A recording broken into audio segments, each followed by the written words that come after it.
BCA third year में 2017 और 2018 के जो एग्ज़ाम्स थे उसमें 10-10 मार्क्स के वेटेज के साथ कंस्ट्रक्टर का क्वेश्चंस आ चुके हैं। आज का क्लास में हम पढ़ेंगे कंस्ट्रक्टर इन इनहेरिटेंस। कंस्ट्रक्टर इन इनहेरिटेंस में क्या होता है, हम इनहेरिटेंस के बारे में जानते हैं। हम कोई भी दो क्लास ले सकते हैं और दोनों क्लास के बीच में इनहेरिटेंस हम लगा सकते हैं। यहाँ पर मैं क्लास बना लेता हूँ पर्सन नाम का, दूसरा क्लास बना रहा हूँ स्टूडेंट नाम का। इनहेरिटेंस के बारे में हम ये जानते हैं कि पर्सन के अंदर जो डिटेल्स है उसकी मुझे ज़रूरत है इस स्टूडेंट क्लास के अंदर। अगर मैं पर्सन नहीं बनाऊँगा तो मुझे स्टूडेंट क्लास के अंदर वो डिटेल्स लिखना पड़ेगा। और इनहेरिटेंस का फीचर होने की वजह से मैं क्या करूँगा, पर्सन क्लास के अंदर पर्सन का डिटेल दे दूंगा, जैसे कि पर्सन का एज और पर्सन का नेम, और भी काफ़ी सारे डिटेल्स हो सकता है, पर फिलहाल मैं ये दो डिटेल ले रहा हूँ। कौन कौन सा, एज और नेम। इसके बाद स्टूडेंट की अगर बात करें तो स्टूडेंट का फिलहाल मैं एक वेरिएबल यहाँ पर ले रहा हूँ, वो है रोल नंबर। अब क्या करूँगा, ये जो पर्सन क्लास का जो प्रॉपर्टी है वो स्टूडेंट क्लास के अंदर चाहिए मुझे। वो इसलिए क्योंकि यहाँ पर इज ए रिलेशनशिप सेटिस्फाई होता है, स्टूडेंट इज ए पर्सन। तो यहाँ मैं क्या कर सकता हूँ, पर्सन को इनहेरिट कर सकता हूँ। अभी तक जो आप एग्जाम्पल देख रहे हो ना, इसमें पर्सन को मैंने इनहेरिट किया नहीं है, अब मैं इनहेरिट करने वाला हूँ। तो इनहेरिट करने के लिए यहाँ कॉलन लगाने के बाद विजिबिलिटी मोड में ले रहा हूँ पब्लिक, और उसके बाद जिस क्लास को मुझे इनहेरिट करना है उस क्लास का नाम मैं लिख दूंगा। अब जाकर के क्या हुआ, पर्सन क्लास स्टूडेंट क्लास के अंदर इनहेरिट हुआ। मतलब ये जो एज और नेम है वो दोनों वेरिएबल्स इस स्टूडेंट क्लास के अंदर भी एज और नेम आ जाएंगे। वैसे हमें दिखेगा नहीं यहाँ, पर वो इनहेरिट हो गए, उसकी प्रॉपर्टीज़ एज और नेम मिल जाएंगे।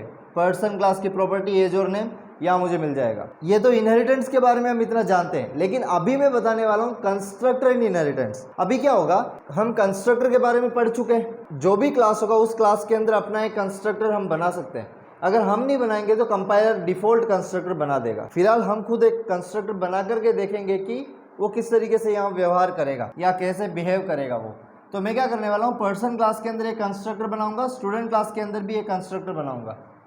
ठीक है, अलग अलग बनेगा। पर्सन क्लास के अंदर पर्सन नाम से कंस्ट्रक्टर बनेगा, स्टूडेंट क्लास के अंदर स्टूडेंट नाम से कंस्ट्रक्टर बनेगा। मेन बात यहाँ पर ध्यान रखना है, कहीं ना कहीं जाकर मैं वॉइड मेन बनाऊंगा। वॉइड मेन होगा जहाँ से एग्जीक्यूशन स्टार्ट हो रहा है, तो वहाँ जाने के बाद मैं पर्सन का ऑब्जेक्ट बनाऊंगा। पर फिलहाल यहाँ इंपॉर्टेंस मेरे को देना है स्टूडेंट का ऑब्जेक्ट पे। तो मैं स्टूडेंट का S1 नाम का एक ऑब्जेक्ट यहाँ बनाकर आपको बताऊंगा। जब S1 नाम का ऑब्जेक्ट बनाऊंगा तो स्टूडेंट क्लास के अंदर जो कंस्ट्रक्टर होगा वो इन्वोक हो जाएगा, ऑटोमेटिक इन्वोक होता है। यहाँ पर ये जो S1 है ना, ये ऑब्जेक्ट है। जैसे ही ऑब्जेक्ट बनता है तो उस ऑब्जेक्ट के लिए, उस ऑब्जेक्ट के लाइफ में सबसे पहले चलने वाला एक फंक्शन होता है और वो ऑटोमेटिक चलता है। ठीक है, तो ये जो S1 मैंने ऑब्जेक्ट बनाया वो किस क्लास का है, स्टूडेंट क्लास का है। तो स्टूडेंट क्लास के अंदर जो कंस्ट्रक्टर बना होगा वो चलेगा।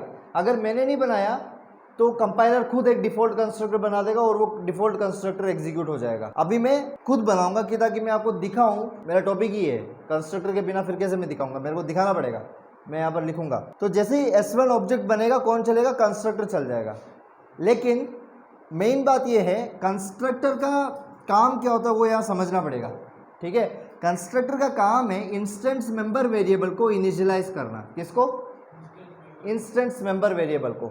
लेकिन यहाँ आपको एक और चीज़ समझना है, मैं एक डायग्राम यहाँ पर बनाकर आपको दिखाता हूँ। जब मैं यहाँ पर बात कर रहा हूँ ना S1 का, तो S1 का डायग्राम कुछ इस तरीके से बनेगा। S1 एक बड़ा ऑब्जेक्ट है जिसके अंदर रोल नंबर तो है, रोल नंबर यहाँ है, लेकिन पर्सन क्लास के अंदर से जो एज और नेम इनहेरिट होकर आ रहा है वो भी है। मतलब वो इस S1 के लिए एक्सेसिबल है। तो S1 जो इंस्टेंस मैंने यहाँ बनाया, जो ऑब्जेक्ट मैंने यहाँ बनाया, उसके अंदर ये दोनों भी होंगे, एज भी होगा और नेम भी होगा। जो नेम बनेगा वो मैं एरे बनाऊंगा, तो इसलिए यहाँ पर एरे टाइप बना देता हूँ नेम। ठीक है, अब कंस्ट्रक्टर जो है, जो स्टूडेंट क्लास का कंस्ट्रक्टर है ना, वो सिर्फ रोल नंबर को ही इनिशियलाइज कर पाएगी। किसको, रोल नंबर को ही इनिशियलाइज कर पाएगी। इनिशियलाइज का मतलब है रोल नंबर को उसका सही वैल्यू देना। ठीक है, रोल नंबर को उसका सही वैल्यू देना। जैसे स्टूडेंट का रोल नंबर क्या है, वो रोल नंबर को ही वैल्यू दे पाएगा। कौन, स्टूडेंट क्लास का कंस्ट्रक्टर स्टूडेंट क्लास के ही इंस्टेंस मेंबर को इनिशिएट कर पाएगा या उसको वैल्यू दे पाएगा। इन दोनों को भी तो देना जरूरी है। S1 अधूरा रह जाएगा अगर सिर्फ रोल नंबर यहाँ आ गया। जैसे 22 किसी स्टूडेंट का रोल नंबर है, और वो रोल नंबर यहाँ इनिशियलाइज हो गया। एज और नेम तो इनिशियलाइज हुआ नहीं, क्योंकि एज और नेम पेरेंट क्लास के अंदर से आ रहा है। जो पर्सन क्लास है उसको हम बोलेंगे पेरेंट क्लास, और जो स्टूडेंट क्लास है उसको बोलेंगे चाइल्ड क्लास। पेरेंट क्लास के अंदर से एज और नेम आ रहा है, तो स्टूडेंट क्लास के अंदर का जो कंस्ट्रक्टर है वो इन दोनों को कंस्ट्रक्ट नहीं कर सकता, इन दोनों को इनिशियलाइज नहीं कर सकता, इन दोनों को उनके वैल्यूज नहीं दे सकता। समझ रहे हो? ऐसा सिचुएशन में आज आपने देखा, आपने ऐसा रोटी देखा है जो आधा पका हुआ है, ऐसा हो जाएगा। ये पूरा एक रोटी है जो इतना इतना पक गया, बाकी कच्चा रह गया, बना ही नहीं, तो ये ऐसा बन जाएगा।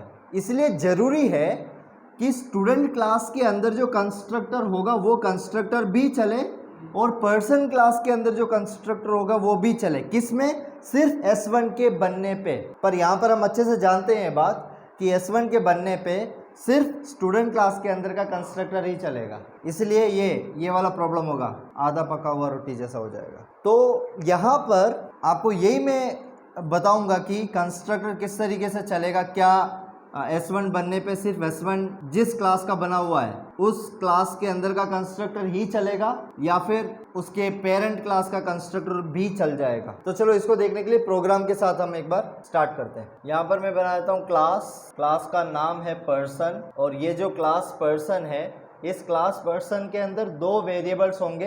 यहाँ पर मैं इन दोनों को पब्लिक एक्सेस स्पेसिफायर के साथ एक्सेस स्पेसिफाई पब्लिक दे करके मैं बनाऊंगा। इंटीजर टाइप का मैं ले रहा हूँ एज, कैरेक्टर टाइप का मैं यहाँ पर ले लूँगा नेम, और ये बेसिकली एक एरे होगा, तो यहाँ पर मैं 20 इसका कैपेसिटी दे देता हूँ। मुझे यहाँ पर पर्सन क्लास का कंस्ट्रक्टर बनाना होगा।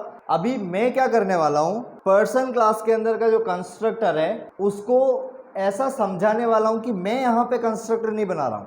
जब कंपाइल करूंगा उस टाइम पे कंस्ट्रक्टर कंपाइलर खुद बनाएगा। कौन बनाएगा? इसलिए मैं एक अलग कलर से इसको लिखूंगा, एक ब्लू कलर से मैं लिख देता हूं। और जब कंपाइलर बनाएगा ना कंस्ट्रक्टर, तो वो कैसा कंस्ट्रक्टर बनाएगा वो मैं बता रहा हूँ। क्लास का नाम, यहाँ पर कोई भी पैरामीटर पास नहीं किया जाएगा, यहाँ कोई भी पैरामीटर पास नहीं किया जाएगा, और उसका बॉडी इस तरीके से बनेगा, और बॉडी के अंदर भी कोई भी कोड नहीं होगा। इसे ही हम बोलते हैं डिफ़ॉल्ट कंस्ट्रक्टर, और डिफ़ॉल्ट कंस्ट्रक्टर कौन बनाता है? कंपाइलर। ठीक है, इसलिए मैंने ये ब्लू कलर में लिखा कि ताकि ये आप ऐसा इमेजिन करना कि मैंने यहाँ पर कंस्ट्रक्टर का कोडिंग नहीं की है, ये कौन कर रहा है? कंपाइलर कर रहा है। ठीक है, तो इसके बाद मैं अभी के लिए यहाँ पर इस क्लास को क्लोज कर देता हूँ। आगे मेरे को बनाना है स्टूडेंट क्लास, तो पहले मैं एक बार इसको रब कर देता हूँ, और यहाँ पर मैं स्टूडेंट क्लास के लिए थोड़ा जगह बना लेता हूँ। यहाँ पर मैं क्लास बना रहा हूँ स्टूडेंट। देखो, स्टूडेंट क्लास बनाया, मुझे ये जरूरी है कि मैं पर्सन क्लास को स्टूडेंट के अंदर इनहेरिट करूँ, पर मैं फ़िलहाल नहीं कर रहा। वो क्यों नहीं कर रहा हूँ, कुछ चीज़ें मुझे बताना बाकी है, फिर मैं करूँगा इनहेरिट। तो आपका दिमाग में ये अलर्ट में रहना चाहिए कि अभी तक मैंने इनहेरिटेंस यहाँ पर यूज़ में लिया नहीं है। ठीक है, यहाँ पर भी मैं पब्लिक मेंबर्स बनाऊँगा, जैसे कि स्टूडेंट के लिए एक प्रॉपर्टी है रोल नंबर। वैसे देखा जाए तो स्टूडेंट का स्टैंडर्ड भी हो सकता है, स्टूडेंट का स्कूल हो सकता है, कॉलेज हो सकता है, पर मैं ये सारा नहीं ले रहा हूँ। हमें हमारा कोर कंसेप्ट क्या है वो क्लियर करना है, तो उसके अकॉर्डिंग जो मिनिमम रिक्वायरमेंट चीज़ है जस्ट वही मैं यहाँ पर ले रहा हूँ। तो मैंने यहाँ पर रोल नंबर बना दिया। अब एक और चीज़, मैं इस क्लास का भी कंस्ट्रक्टर नहीं बना रहा हूँ। ठीक है, पर कंपाइल करते टाइम पे अगर मैंने कंस्ट्रक्टर नहीं बनाया तो कंपाइलर बनाएगा कंस्ट्रक्टर। मैं ये बताना चाहूँगा कि कंपाइलर जब कंस्ट्रक्टर बनाएगा तो कैसा वो दिखेगा। तो देखो, क्लास का जो कंस्ट्रक्टर बनेगा उसका नाम क्लास का नाम का सेम होगा, तो यहाँ पर भी क्लास का नाम का सेम, पैरेंथेसिस जिसके अंदर कोई पैरामीटर नहीं होगा। ठीक है, और ये बॉडी का एरिया, इसके अंदर भी कोई कोड नहीं होगा। ऐसा कंस्ट्रक्टर को हम डिफ़ॉल्ट कंस्ट्रक्टर कहते हैं। अगर हमने अपनी इस कोड के अंदर कोई भी कंस्ट्रक्टर नहीं बनाया है, फिर से कह रहा हूँ, कोई भी कंस्ट्रक्टर नहीं बनाया है तो कंपाइलर ये बनाएगा। अगर आपने कोई पैरामीटराइज्ड कंस्ट्रक्टर बना दिया ना, फिर कंपाइलर डिफ़ॉल्ट नहीं बनाएगा, वो कोई भी कंस्ट्रक्टर नहीं बनाएगा, वो आपने जो कंस्ट्रक्टर बनाया उसको कंपाइल करेगा। फिलहाल मैं कोई कंस्ट्रक्टर नहीं बना रहा हूँ। ठीक है, इसको ऐसे इमेजिन करना कि ये कंपाइलर बना रहा है, तो कंपाइलर ऐसा बनाएगा। और इस क्लास को भी कर देते हैं क्लोज। अब हमारी बारी है वॉइड मेन का, है ना। तो ये कोड ऐसे ही इमेजिन कर रहे हो ना, जैसे कि हम अगर ब्लू कलर का जो स्क्रीन है, जो सिमुलेटर है हमारा डॉस बॉक्स का, तो उसमें अगर कर रहे हैं तो पहले ये वाला कोड होगा, उसके नीचे ये वाला कोड होगा, उसके नीचे वॉइड मेन। तो मैं यहाँ पे वॉइड मेन बना रहा हूँ। वॉइड ये हो गया मेन, ये है हमारा ड्राइव कोड, ड्राइव मेथड, जहाँ से हमारा एग्जीक्यूशन स्टार्ट होगा। तो क्लास वगैरह बनाने से कोई रैम पे जगह नहीं लेता, जब मैं ऑब्जेक्ट बनाऊंगा तब होगा रैम पे जगह की बात। ठीक है, अच्छा एक बार के लिए मैं बता देता हूँ, पर्सन का मैं ऑब्जेक्ट बना रहा हूँ, किसका? पर्सन क्लास का। तो जब मैं यहाँ पर पर्सन क्लास का ऑब्जेक्ट बनाऊंगा, पर्सन क्लास का नाम लिखा, उसके आगे ऑब्जेक्ट मैंने बना दिया।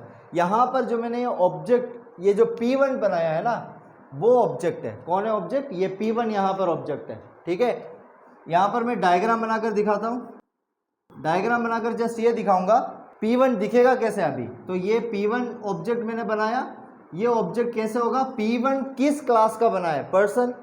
जल्दी देखो, पर्सन क्लास का है। पर्सन क्लास के अंदर कौन कौन है इंस्टेंस मेंबर वेरिएबल? एज और नेम। एज एक वेरिएबल है, नेम एक एरे है। तो एज नाम का वेरिएबल ऐसा बनेगा, 2 बाइट से लेगा, और जो एरे बनेगा वो 20, मैं इंडेक्स नंबर लिख देता हूँ 0 से 19 तक। यहाँ पर मैंने लिखा है 0, यहाँ मैंने लिखा है 19। ठीक है, 0 से शुरू होता है इसलिए, और पूरा ब्लॉक्स देखो तो 20 ब्लॉक्स है। इसका नाम होगा नेम।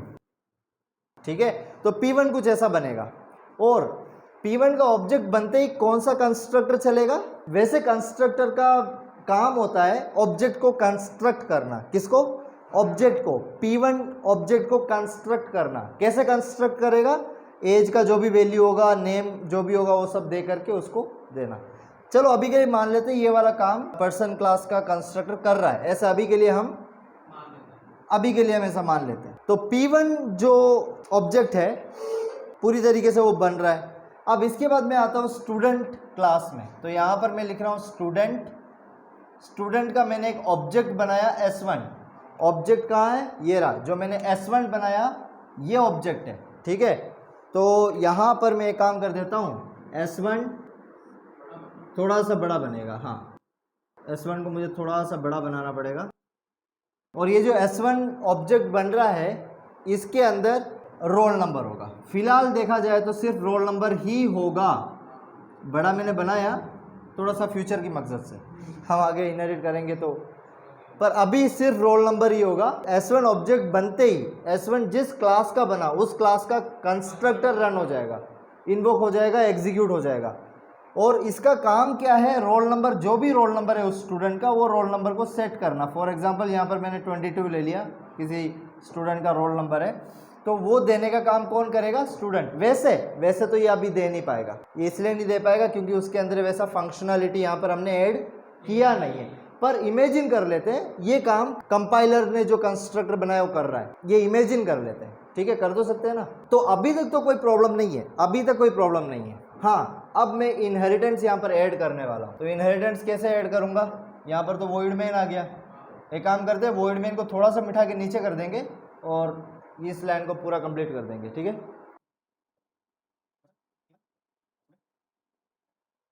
तो इनहेरिटेंस के लिए मैं इसके आगे कॉलन लगा करके विजिबिलिटी मोड में पब्लिक यूज में ले रहा हूँ, और पर्सन क्लास को मैं यहाँ पर इनहेरिट कर रहा हूँ।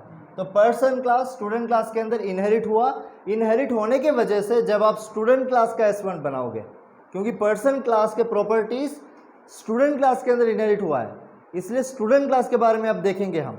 स्टूडेंट का जब मैं ऑब्जेक्ट S1 बना रहा हूँ, उसके अंदर रोल नंबर तो होगा, और मुझे यहाँ पर भले ही एज और नेम नहीं दिख रहे हैं, पर यहाँ से वो इनहेरिट होके आ रहे हैं। ठीक है, यहाँ पर हमने इनहेरिटेंस यूज में लिया है, इनहेरिट होके आ रहा है, तो इसलिए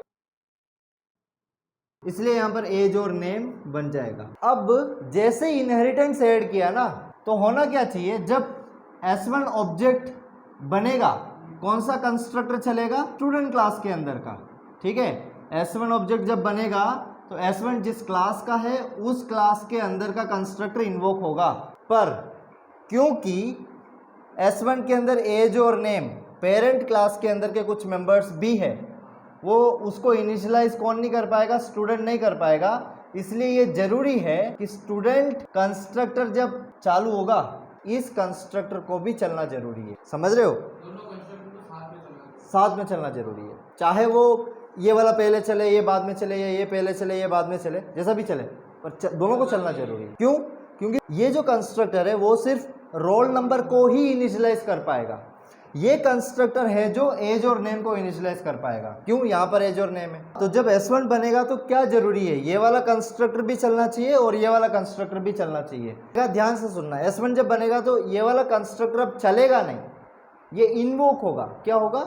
यहाँ पर दो वर्ड है, ध्यान से समझना। पहला वर्ड है इन्वोक होना, मतलब एक तरीके से जागना।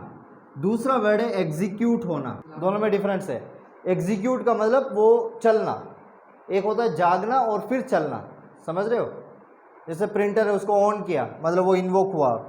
अब फिर कुछ कमांड दिया कि अब इसको प्रिंट करो, तो फिर वो प्रिंट निकालता है, वो एग्जीक्यूट होता है। तो यहाँ पर ये दो चीज़ें, इसलिए जैसे ये ऑब्जेक्ट बनेगा तो अब ये एग्जीक्यूट नहीं होगा, ये क्या होगा? इन्वोक होगा। ठीक है। अब कंपाइलर भी थोड़ा इंटेलिजेंट है C++ का, उसको पता है कि इसको भी चलना जरूरी है, क्योंकि S1 को पूरी तरीके से इनिशियलाइज कराने के लिए सिर्फ रोल नंबर के इनिशियलाइज होने से काम नहीं चलेगा, फिर तो आधा रोटी पका हुआ केस हो जाएगा। इसलिए एज और नेम को भी चलना जरूरी है। इसलिए कंपाइलर क्या करेगा, यहाँ पे इसके आगे, अब यार फिर से प्रॉब्लम हो गया, वॉइड मेन रास्ते में आ रहा है, वॉइड मेन को और नीचे करते हैं।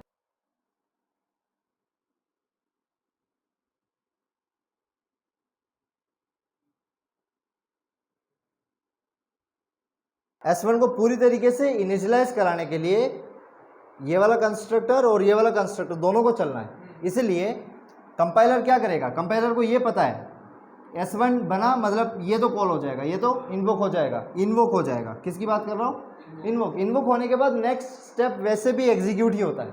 कोई भी चीज़ इन्वोक हो रहा है उसके नेक्स्ट स्टेप क्या होता है? एग्जीक्यूट ही होता है। तो ये इन्वोक हो जाएगा, फिर ये एग्जीक्यूट होना भी शुरू हो जाएगा, ये नहीं चलेगा। इसलिए कंपाइलर क्या करेगा, यहाँ लगा देगा कोलन। कोलन लगाने के बाद इस कंस्ट्रक्टर को इन्वोक करने के लिए इस कंस्ट्रक्टर का नाम आगे लिख देगा।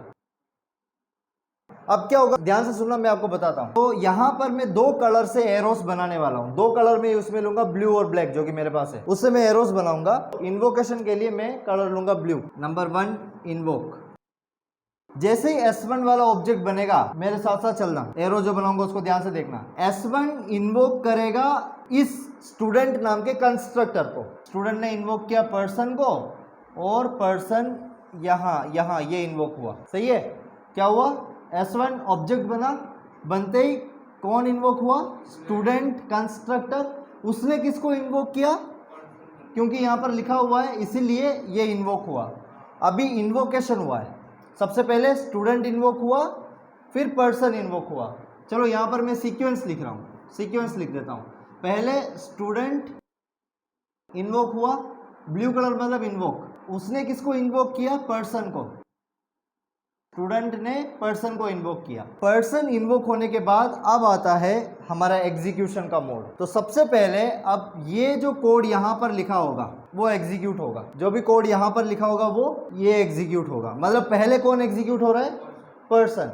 इन्वोक पहले कौन हो रहा है? स्टूडेंट हो रहा है। पहले स्टूडेंट इन्वोक हुआ, फिर पर्सन इन्वोक हुआ, पर्सन एग्जीक्यूट होना अब स्टार्ट होगा, फिर उसके बाद स्टूडेंट एग्जीक्यूट होगा। स्टूडेंट का जो भी कोड होगा वो एग्जीक्यूट होगा। तो नंबर डाल दे, इसमें कुछ नंबर लगा देते हैं। जैसे कि नंबर 1 में इन्वोकेशन के लिए ब्लू कलर, नंबर 2 में इन्वोकेशन के लिए ब्लू कलर, नंबर 3 में एग्जीक्यूशन के लिए ब्लैक कलर, और नंबर 4 में इसका एग्जीक्यूशन के लिए ब्लैक कलर। इसको नोट कर लो।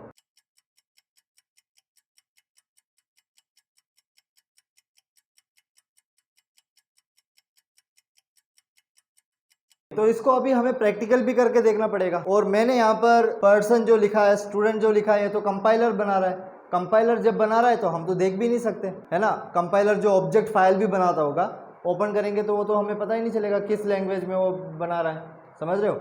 इसलिए हम ये काम करेंगे, अब हम हमारी ही लैंग्वेज में बनाएंगे। इसके रिलेटेड एक प्रोग्राम भी बना देते हैं। ये तो था कंसेप्ट। किसका कंसेप्ट? कंस्ट्रक्टर इन इनहेरिटेंस। तो इनहेरिटेंस के अंदर कंस्ट्रक्टर कैसा बिहेव करता है जब हम इनहेरिट कर रहे हैं दूसरे क्लास को किसी एक क्लास के अंदर। तो यहाँ जो कंस्ट्रक्टर है दोनों क्लास के अंदर वो इस तरीके से बिहेव करता है। ठीक है, चलो प्रोग्राम बनाते हैं और अच्छे से समझते हैं।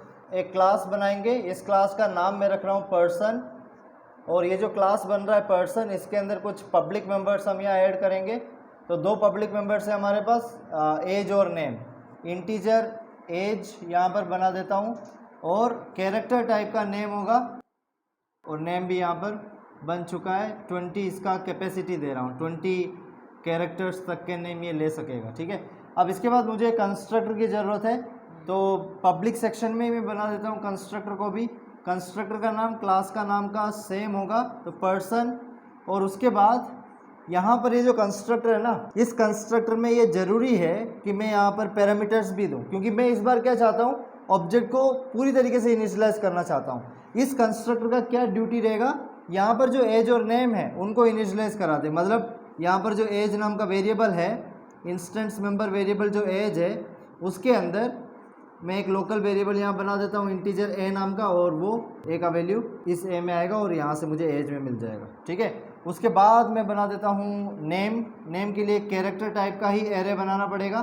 एन नाम का मैं यहाँ पर एक इस तरीके से एरे बना देता हूँ, और strcpy फंक्शन काम आएगा, ठीक है। strcpy फंक्शन में यहाँ पर यूज में लूँगा और नेम नाम का वेरिएबल के अंदर n का वैल्यू को कॉपी करा दूंगा। strcpy का मतलब होता है स्ट्रिंग कॉपी। पर्सन वाला कंस्ट्रक्टर यहाँ ओपन है, अब मैं पर्सन वाले कंस्ट्रक्टर को यहाँ कर दूंगा क्लोज, और क्लास को भी हम यहाँ पर क्लोज कर सकते हैं, है ना। या फिर एक और काम कर लेते हैं, यहाँ सी आउट का भी काम करा देते हैं। ये असाइन तो हो गया एज और नेम पे, तो सी आउट भी करा के दिखाते हैं। सी आउट में मैं ये प्रिंट करूंगा कंस्ट्रक्टर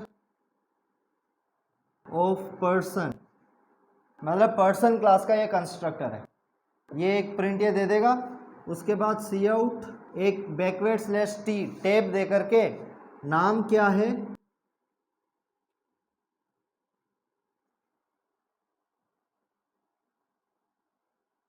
नाम क्या और काम क्या है। एक और सी आउट दे देता हूँ, यहाँ पर भी एक बैकवर्ड स्लैश टी और एज। देखो यहाँ अगर किसी को ऐसा डाउट है ना कि यहाँ पर तो एज पहले लिखा नेम बाद में लिखा, या नेम पहले लिखा एज बाद में लिखा, इससे कोई प्रॉब्लम नहीं होता, तो इससे कोई प्रॉब्लम नहीं है।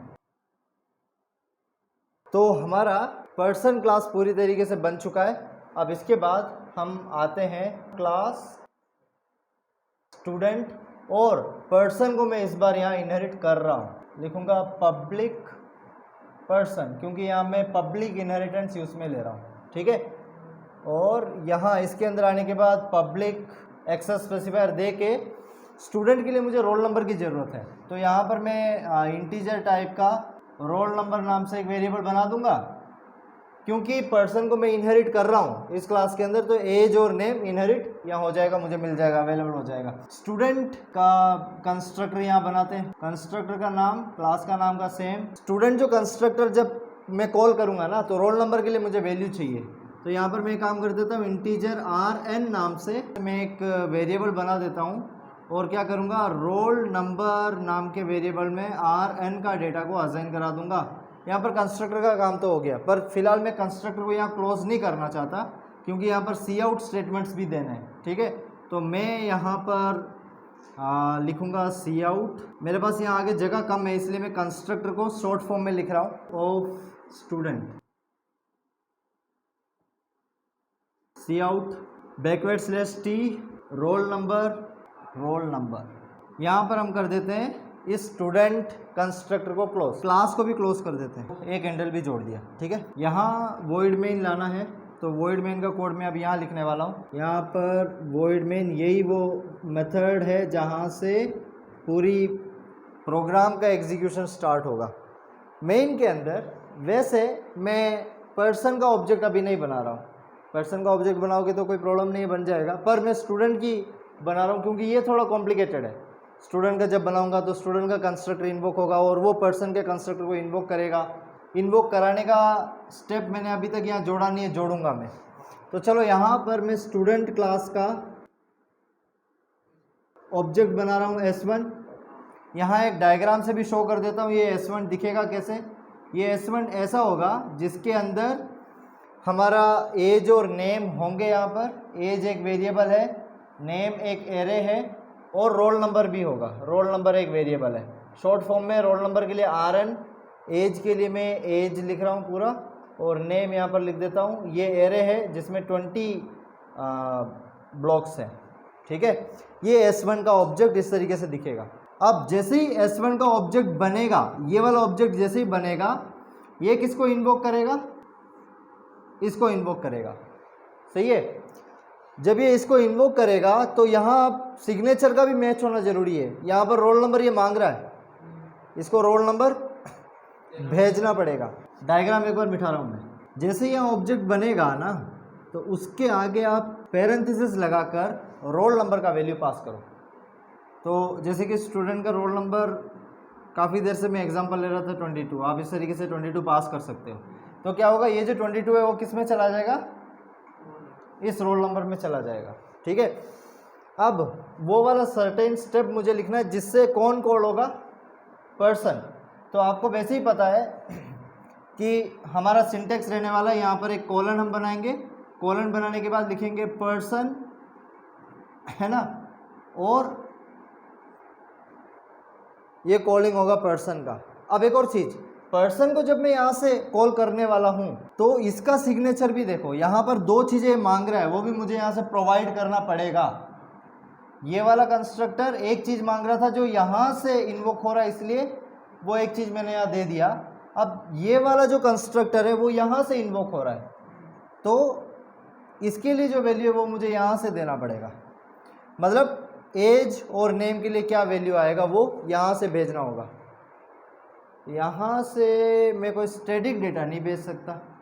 फॉर एग्जांपल, अगर किसी का एज मैंने 12 दे दिया स्टूडेंट का, और उसका नाम मैंने अरुण या अमित कुछ भी नाम अगर यहाँ से दे दिया, हमेशा फिर वो वही देगा। मतलब जब मैं S2 नाम का स्टूडेंट बना के रोल नंबर उसका 21 दूंगा तो क्या होगा, यहाँ पर 21 आ जाएगा रोल नंबर में, और यहाँ से 12 और अमित ही जाएगा। इसलिए अब यहाँ पर थोड़ा सा चेंज करना ज़रूरी है, ये पूरा लाइन थोड़ा चेंज करना पड़ेगा। चलो तो ये वाला लाइन में चेंज करके समझाता हूँ। ठीक है, तो ध्यान से देखो क्या करने वाला हूँ। जो कोड है उसको थोड़ा सा मैं यहाँ से स्टार्ट कर रहा हूँ। ठीक है, मुझे उधर थोड़ा जगह चाहिए, इसलिए यहाँ पर कंस्ट्रक्टर का नाम होगा स्टूडेंट। स्टूडेंट तो है हमारा कंस्ट्रक्टर का नाम, और इसके जो पैरामीटर्स है उसमें मैं तीनों डिटेल यहीं से पास करवाऊंगा। क्या क्या तीनों डिटेल होगा? पहला डिटेल होगा उसका रोल नंबर। ठीक है, यहाँ पर रोल नंबर है इसलिए। दूसरा डिटेल में उसका पास कराऊंगा एज। फॉर एग्जांपल उस स्टूडेंट का एज है 11 ईयर्स।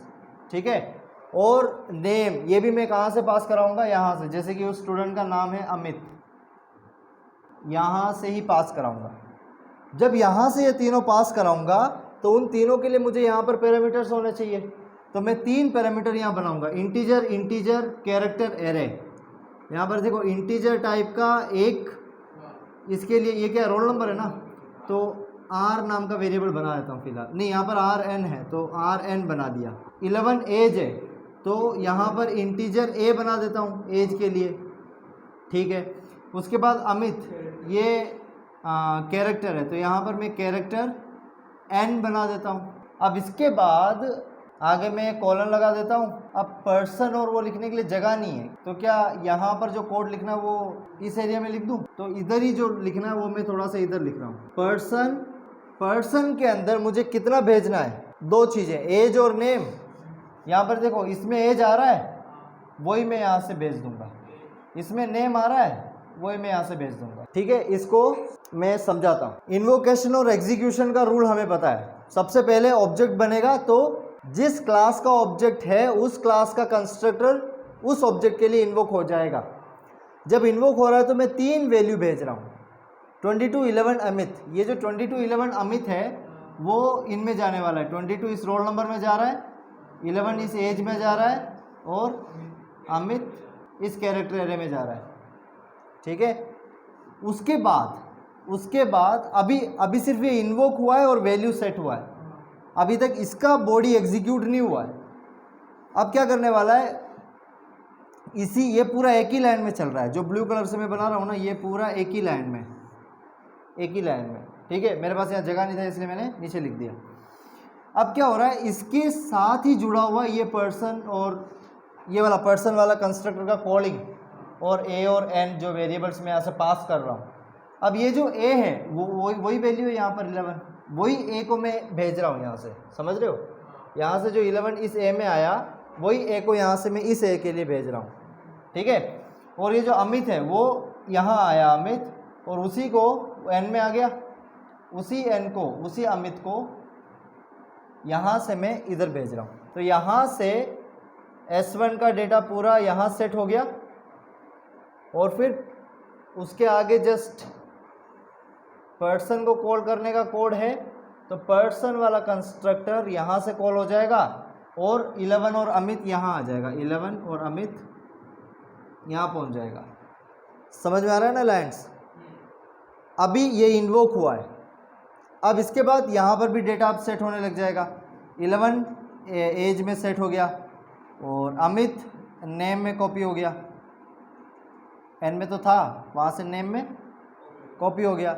यहाँ पर भी जो RN रोल नंबर 22 है वो इस रोल नंबर में सेट हो जाएगा। अब मेन बात है एग्जीक्यूशन का। वापस ब्लैक ले लेता हूँ, थोड़ा सा ध्यान से देखना क्योंकि पहले से यहाँ सब कुछ ब्लैक में ही लिखा हुआ है। अब ये पर्सन नाम का जो कंस्ट्रक्टर है उसका बॉडी एग्जीक्यूट होगा, ठीक है। जब एग्जीक्यूट होगा तो ये सेट जो मैंने बात बताया था, A का वैल्यू एज में और N का वैल्यू नेम में, ये सब सेट हो जाएंगे और यहाँ पर प्रिंट आएगा कंस्ट्रक्टर ऑफ पर्सन, नेम यहाँ पर क्या है अमित, वो प्रिंट आ जाएगा, एज 11 ये भी प्रिंट आ जाएगा। इसके एग्जीक्यूशन होने के बाद फिर इस कंस्ट्रक्टर का एग्जीक्यूशन होगा, ठीक है।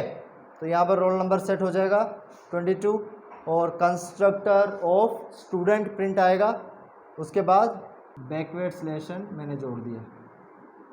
बैकवर्ड स्लैशन इसलिए जोड़ा क्योंकि जब आप प्रोग्राम को एग्जीक्यूट करेंगे ना, एक बेटर अंडरस्टैंडिंग के लिए, ये पूरा एग्जीक्यूट हो जाएगा और न्यू लाइन देगा, न्यू लाइन में फिर ये एग्जीक्यूट होगा, तो थोड़ा सा अच्छे से समझ में आएगा क्या हो रहा है। फिर भी इन्वोकेशन और एग्जीक्यूशन एक बार फिर बता देता हूँ। इन्वोकेशन में ये जो ऑब्जेक्ट बन रहा है S1 जो ऑब्जेक्ट बन रहा है, S1 ऑब्जेक्ट बनते ही स्टूडेंट वाला जो कंस्ट्रक्टर है वो इन्वोक होगा, जागेगा। 5 बजे सुबह अलार्म बजता है तो इन्वोक होते हैं, जागेगा, ये जागेगा तो इनको सारे वैल्यूज़ भी मिल जाएगा 22, 11 और अमित। लेकिन अभी एग्जीक्यूशन नहीं होगा, बिल्कुल नहीं होगा। ये पर्सन को इन्वोक करेगा। जैसे कि 2 जन है जिनको साइकिलिंग के लिए सुबह सुबह जाना है और मैं और मेरा कोई एक ब्रदर है, हम दोनों को जाना है साइकिलिंग के लिए। मैं सुबह 5 बजे उठा, फिर मैंने मेरे ब्रदर को जगाया, फिर पहले ब्रदर साइकिल लेके निकलेगा, फिर मैं पीछे पीछे साइकिल लेके निकलूँगा। समझ में आया? हाँ, पहले पर्सन क्लास का जो बॉडी होगा वो एग्जीक्यूट होगा। जब इसका एग्जीक्यूशन कंप्लीट हो जाएगा फिर इसका एग्जीक्यूशन स्टार्ट होगा और ये भी फिर कंप्लीट हो जाएगा, हमारा प्रोग्राम हो जाएगा यहाँ पर ख़त्म। तो वैसे आपको वॉइड मेन को कंप्लीट करने के लिए देखो, पर्सन का ऑब्जेक्ट बनेगा P1 और पर्सन का जब ऑब्जेक्ट P1 बनेगा तो कौन, ये वाला कंस्ट्रक्टर इन्वोक होगा डायरेक्ट। तो यहाँ पर इसका कोई रोल ही नहीं है, समझ रहे हो। यहाँ पर हम एज और नेम सीधे पास कर देंगे। कोई एक पर्सन है जिसका एज है 30 और उसका नाम है रोहन, ठीक है। और यहाँ पर गेट CH। तो मिलते हैं नेक्स्ट क्लास में नेक्स्ट टॉपिक के साथ।